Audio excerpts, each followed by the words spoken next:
อะไรโว้ยพี่ไม่อีสานคือจิม่อมเชิงที่ สบายดีค่ะพ่อมาเจอแม่ใหญ่แล้วอยู่ตลาดนี่ตลาดบ้านแม่นุ่งเรียนเองทุกคนพาไปเบิ่งบรรยากาศตลาด เราเชียร์เอาแล้วเด้อแต่ว่าเรียนนักเราไม่กระตุ้นเอ็นนั่งตุยมวยเนอะเอ็นมวย10,000ไม่เป็นการมันกับมวยเจ๊เช้าได้บ้าง บรรยากาศตลาดบ้านนาพิงทุกคนแต่คนตลาดอยู่อีกทั้งนั้น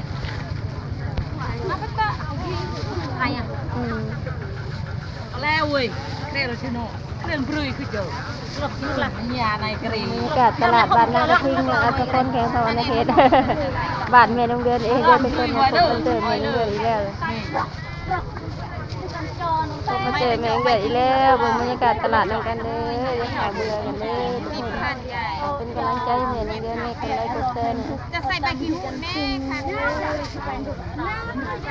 เนพันไปนะก็ละเจ๊ได้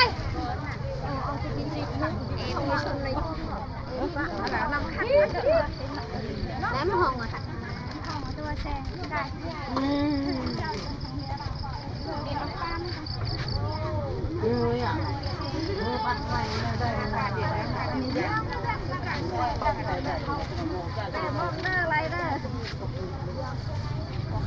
Chân bè mong mấy, tại em nó quên bè mong. Chân với thì gì chơi mấy? Chơi cái đằng cái người tại đâm tôm chứ hả cái này cái căng lại Tôm nữa mẹ, nó lên màn nữa. Người ta hát đấy cái tôm nữa. Ăn tôm chả hát tôm cho nó hát.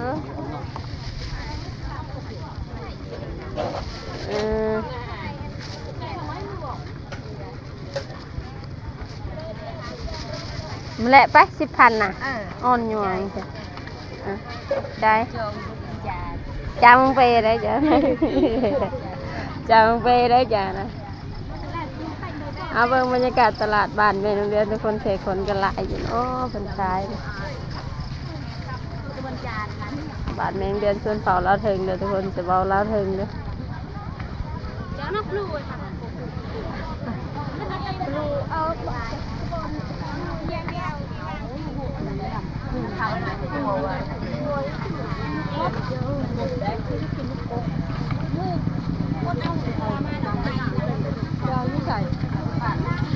ชวนเข้าไปเลยเด้อ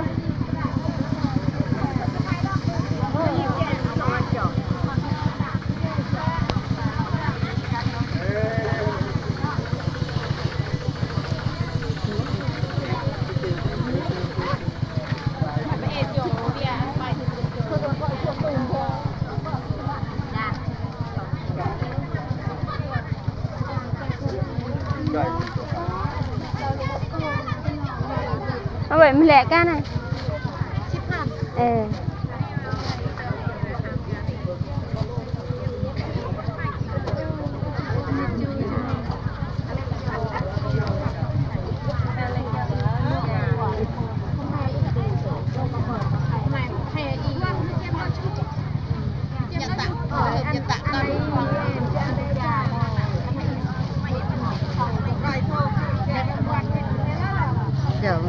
จอพริกจองไม่จองไม่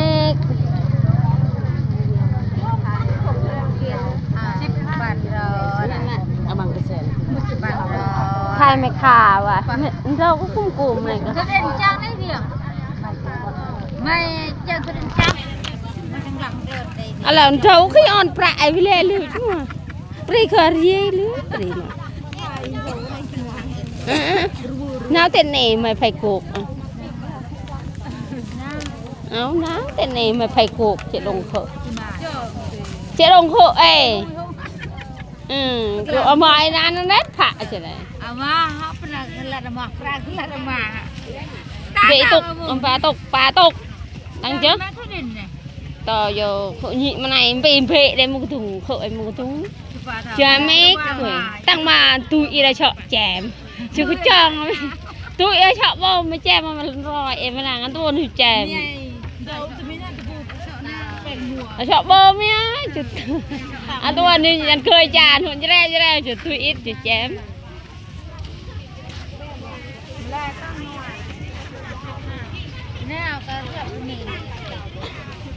แล้วก็มันต้องเท่าใช่ไหมกัน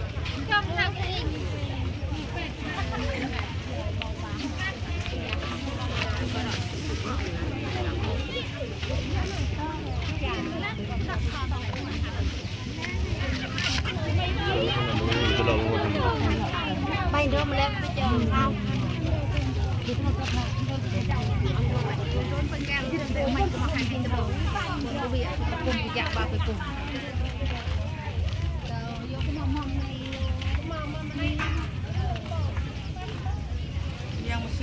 ก้องมาแล่เว้ยเขือซื้อมะเขือมาซื้อมะเขือมาฝืนเด้อก้องมาแลกเหรอจะได้ขั้นห่าง โอ้ยมึงอย่าว่ามาหาคนนี้นะ4-5 แสนนึงเบิ่งเลย เช็ดก็ ซื้อสิกูนึง แลกก็นั่งเลยตัวแรก เอาหมักตัวได้จะเอา หมกอะไรก็เอา อะไรกัน ตัวนี้ก็นั่งได้ก็ ต้องละ10ละ10 ถามมาซื้อมะเขือซอยเพิ่นเด้อ เอิ้นมาเอาบรรยากาศตลาดแมงเลือนก็ได้แต่ซ้ำนี่แหล้วทุกคนไปพบไปเจออีกคลิปต่อไปเด้อคลิปนี้ก็ล้ำลาไปก่อนขอจบเพียงเท่านี้เด้อทุกคนสบายดีไปพบไปเจออีกต่อไปฝากเป็นกำลังใจแม่โรงเรียนนะ